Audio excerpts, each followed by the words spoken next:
কিবা লাগে অসমৰ ৰাইজৰে কি জানি আপোনজনে কৰিলে হানি পানীতে বিলীন হৈ গ'ল জুবিন দাৰে সপোন। নমস্কাৰ, মই চুমতাৰা আৰু এইফালে আমাৰ ৰাইটাৰ মাধৱ দাই খুব নমস্কাৰ বাৰু।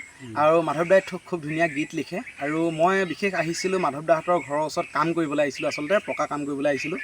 আৰু এইকেইদিন খুবেই মনটো বেয়া, আৰু বেয়া মানে হয়তো আপোনালোকে সকলোৱে গম পাইছে কি কাৰণত মনটো বেয়া। যিহেতু আমাৰ মাজৰ পৰা চিৰ বিদায় দিলোঁ জুবিন দাক, আৰু জুবিন দাৰ কাৰণে বেলেগ একোৱে কৰিব নোৱাৰিলোঁ। আৰু আমাৰ মাধৱ দাই মোৰ লগত এটা কথোপকথন কৰিলে, যিহেতু মাধৱ দাই ক'লে, মাধৱ দাই গীত লিখে, গীতবিলাক মোক দিয়ে আগে পিছে আপোনালোকে হয়তো চাইছেই। খুব ধুনীয়া ধুনীয়া গীত লিখে। আৰু মাধৱ দাই মোক কাম কৰি থকা জেগাৰ পৰা মাতি আনি পেলাই ক'লে যে মই গীত এটা লিখিছোঁ, তই চাচোন, এনেকৈ বুলি ক'লে। আৰু মই চালোঁ যে গীতটি খুব শুৱলা গীত, খুব ধুনীয়া এটা গীত মানে মাধৱ দাই লিখি থৈছে। যিহেতু সিমান মুখস্থ মই নাই, সেইটো কাৰণে চাই গাব লাগিব। আৰু গীতটি বাৰু ময়ে গাম, কিন্তু খুব সুন্দৰ এটা গীত। আমি জুবিন দাক এই গীতেৰে আজিৰ পৰা চিৰ বিদায় দিবলৈ ওলাইছোঁ। আচলতে এই গীতটি চিৰ বিদায় দিম জুবিন দাক, আৰু আপোনালোকৰ মাজলৈও অকণমান এই গীতটি ঠেলা মাৰি দিম। আৰু আপোনালোকক আৰু এটা কথা মই কওঁ, যদি কোনো বেয়া নাপায়, গীতটি যদি আপোনালোকে যদিহে ভাল পায়, বা বেয়া হ'লে বাৰু কোনো কথা নাই, যদি আপোনালোকে ভাল পায় আৰু জুবিন দাক আত্মীয় হিচাপত যদি ৰাখিছে, তেতিয়া আপোনালোকে গীতটি ভাল লাগিলে এটা শ্বেয়াৰ কৰি দিব, এটা লাইক কৰি দিব, আৰু জুবিন দা হৈ এটা ভালকৈ জয় জুবিন দা বুলি এটা কমেণ্ট কৰি দিব। তেওঁ য'তেই আছে ত'তেই কুশলে থাকক। আৰু মাধৱ দা কিবা ক'ব নি জুবিন দাৰ বিষয়ে? গীতটি গাম বাৰু, অলপ দেৰি গাম। কিবা ক'ব নি জুবিন দাৰ বিষয়ে, কিবা ক'ব নি? মইনো কি ক'ম, মোৰ মানে খুব বেয়া লাগিছে, কাৰণ মই মানে আজি এই ৰেডিঅ'ত অংগনা বুলি এটা অনুষ্ঠান আছে, মহিলা অনুষ্ঠান। সেই অনুষ্ঠানটো মানে যিখিনি জুবিনৰ গীত গাই আছে, অনুৰোধ কৰিছে, মই সঁচাকৈ মই মানে চকু পানী, মই শেষ গানলৈকে মোৰ চকু পানী ওলাই আছে, ইমানেই মোৰ বেয়া লাগিছে। কাৰণ আমি বিশেষকৈ আমি তেনেকুৱা মানুহক ভাল পাওঁ, যিসকল গান গায়, এইখিনি মানুহক আমি খুব ভাল পাওঁ। সেইকাৰণে আমি সিমান নাজানিলেও গায়কসকলক আমি কেতিয়াও মানে বেয়া নাপাওঁ, সকলোকে আমি ভাল পাওঁ, শ্ৰদ্ধা কৰোঁ। গতিকে সেইকাৰণে যেনেকৈ আমাৰ ভূপেন হাজৰিকা দেৱ গ'ল, তেখেতকো আমি ভাল পাওঁ। ঠিক তেনেদৰে যিখিনি সাংস্কৃতিক দিশত মানুহ থাকে, সেই দিশত থকা মানুহখিনিক আমি সদায় আমাৰ কাৰণে আপোন হয়, তাকে ক'লোঁ আৰু মই কি ক'ম।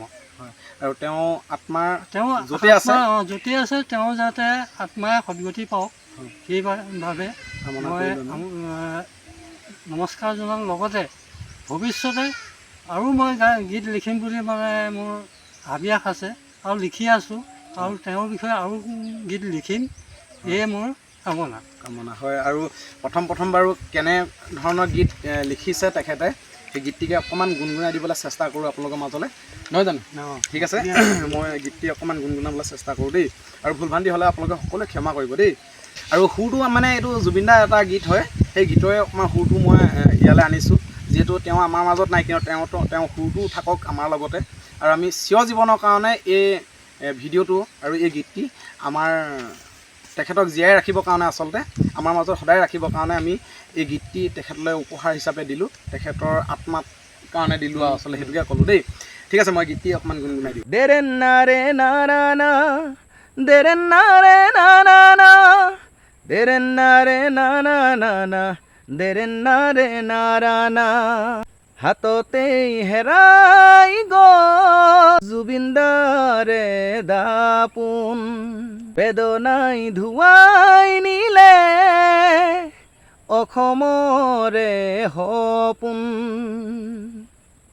অকাল সাগৰে দংশন কৰিলে দেখোন, বেদনাই ধুৱাই নিলে অসমৰে সপোন, দেৰেন নাৰে নানা না, দেৰেন নাৰে নানা না, দেৰেন নাৰে নানা নানা, দেৰেন নাৰে নাৰা না, কিবা লাগে অসমৰ ৰাইজৰে কি জানি আপোনজনে কৰিলে হানি পানীতে বিলীন হৈ গ'ল জুবিন দাৰে সপোন, বেদনাই ধুৱাই নিলে অসমৰে সপোন কৌৱাহিবানে অসমৰ বুকুলে জীৱন জোৰা গীত গাই সেমেকা চকুলো দুহাতে মুচিবলে আকৌ আহিবানে অসমৰ বুকুলে জীৱন জোৰা গীত গাই সেমেকা চকুলো দুহাতে মুচিবলে দেৰেন্নাৰে নানা দেৰেন্নাৰে নানা দেৰেন্নাৰে নানা দেৰেন্নাৰে নানা দেৰেন্নাৰে নানা দেৰেন্নাৰে নানা দেৰেন্নাৰে নানা দেৰেন্নাৰে নানে না। জয় জুবিন দা।